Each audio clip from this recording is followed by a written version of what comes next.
मसीह का प्यारा वचन, ये है वचन प्यारा। परमेश्वर के धन्य नाम की महिमा हो। प्रभात मनन के सत्र 2613 में आप सभी का बड़े प्रेम के साथ स्वागत करता हूँ। आइए आज के मनन के लिए हम पढ़ते हैं यूहन्ना की पहली पत्री अध्याय 5 पद 16। यदि कोई अपने भाई को ऐसा पाप करते देखे जिसका फल मृत्यु न हो तो विनती करे और परमेश्वर उससे उनके लिए जिन्होंने ऐसा पाप किया है जिसका फल मृत्यु न हो जीवन देगा। पाप ऐसा भी होता है जिसका फल मृत्यु है। इसके विषय में मैं विनती करने के लिए नहीं कहता।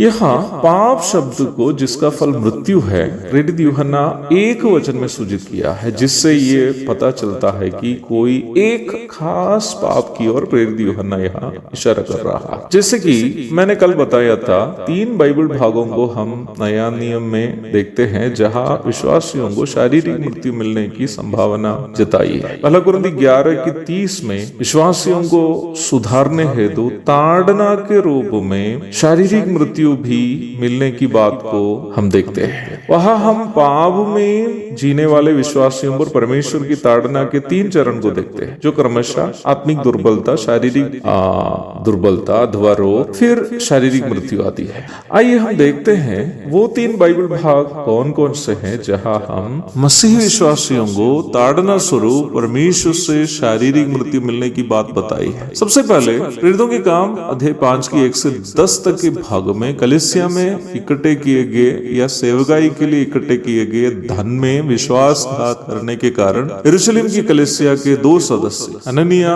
और सफीरा जो दंपति थे शारीरिक मृत्यु के अधीन हो जाते हुए हम देखते हैं। इस भाग में पाया जाने वाले पाप को हम कलीसिया के संबंधित आर्थिक बातों में विश्वासघात अथवा unfaithfulness in financial matters related to the church करके बुला सकते हैं। पुनः पहला कुरिन्थी 5 की 1 से 5 तक के भागों में पारिवारिक जीवन में विश्वासघात करने वाला एक विश्वासी को शरीर के विनाश के लिए शैतान को सौंपने का आदेश प्रेरित पौलुस देते हुए हम देखते हैं। पौलुस वहाँ ये भी कहता है कि उसकी आत्मा प्रभु के दिन में उद्धार पाए, अर्थात उसके पाप के कारण उसका शरीर का नाश होगा, परंतु वह उद्धार पाया हुआ व्यक्ति होने के कारण उसकी आत्मा नरक नहीं जाएगी। यहाँ सूचित किया गया पाप को पारिवारिक जीवन में विश्वासघात अथवा अनफेथफुलनेस इन फैमिली लाइफ करके बुला सकते हैं। तीसरा बाइबल भाग पहला तीमुथियुस 1:20 है, जहां हम देखते हैं कि प्रेरित पौलुस इफिसुस के झूठे शिक्षक जैसे हुमेनियुस, सिकंदर आदि को जो अपनी झूठी शिक्षाओं से कलीसिया को कमजोर कर रहे थे,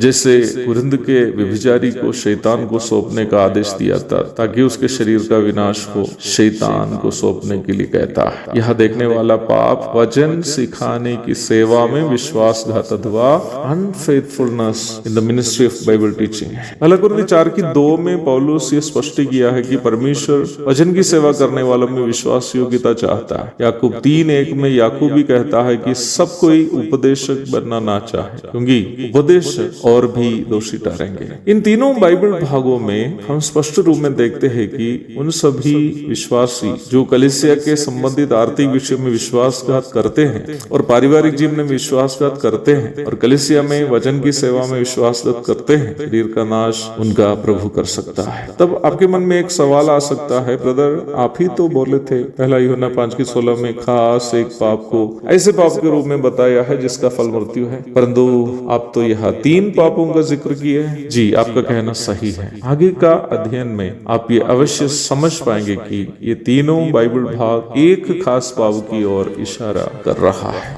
एक और शुभ दिन की धन्य कामना के साथ आज के मन में समाप्त करता हूँ। प्रभु आप सबको आशीष दे। आमीन।